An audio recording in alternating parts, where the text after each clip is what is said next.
Tallinna Ülikoolis kunsti ja tegin seal ajalooeksamit suurist, tõmbasin piletiks esimese maailmasõja sündmused Eestis ja istusin selle eksamineerija vastas ja ootasin, et pildid silmes jooksma hakkaksid. Tulemusest võis arvata, et eksamineerija väga rahul sellega ei olnud, et mina oma pilti seal ootasin, aga lõpuks ma selle eksami ära tegin. Aga sellest edasi, et aastaid hiljem oli mul eriti hea meel, kui Eesti Rahva Muuseum mu poole pöördus ja palus kogu Eesti ajaloo jää ja minekust kaasa ja sündmusteni välja üles joonistada. No see oli unistuste töö. Ja sellele järgnes meile raamat ajalugu piltides, mis on seal laadel, mis eelmine aasta ilmus. Ja kellelgi tuli eriti geniaalne idee teha ka ajaloosari kogu Eesti ajaloost täiesti uudses võtmes, natuke humoorises võtmes, kuhu siis minul õnnestus joonistajana teha üle 300 pildi veel juurde. Ja et see kõik kokku tuua, need erinevad sündmused, siis mulle muidugi hinge ei andnud rahu, nagu see Silver Sepa laul "Oh rahutu meel", et pidin tegema veel sellele jätku asja ja sellest sündis see näitus, et tuua see Eesti Rahva Muuseumile joonistatud pildid, Eesti Televisiooni ajaloosarjale joonistatud pildid kokku, sest need nii mõnusasti täiendavad üksteist, annavad veel rikkalikuma vaate sellest pikast ajaloost.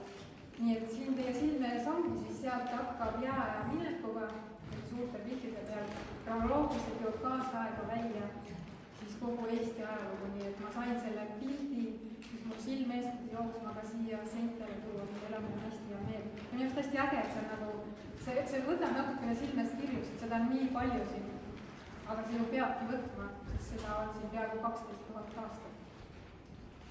Aga kindlasti teid huvitab, et milline on siin minu lemmikpilt, et üks selline lemmikpiltidest on siin, mis on ka detailina seal seinadel olemas. See on siis Pallasöö kunstikooli avamine 1919 aastal. Aga mis on eriti hämmastav selle sündmuse puhul on see, et see avati keset vabadussõda, mis ütleb minu arust mõndagi kunstiväärtuse kohta.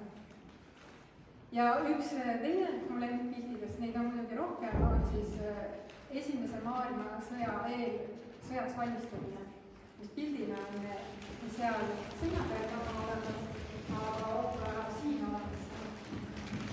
See on Maria Unteri aeg. See on aeg enne Siuru tulekut.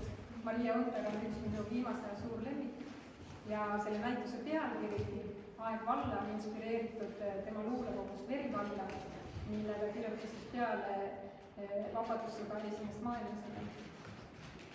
Ja väga huvitav, milline on teie lemmik ajaloosündmus siin näitusel, mis tõenäoliselt ütleb nii mõndagi teie enda kohta. Aga lõpetuseks, raamatute puhul on selline ilus komme, et neid mõnikord pühendatakse mõnele enda jaoks olulisele inimesele. Et ma kasutan selle näituse puhul sama võimalust ja pühendaksin selle näituse oma isale, kelle jalajälgi siin parketil on lausa 12 aasta taga, alates 1995. aastast. Võib-olla see on ka kaudselt üks põhjus, miks me täna siin oleme. Aga suured tänud, et te tulite, nautige ja annad sõna jälle üle Eesti Televisiooni eestkonnale.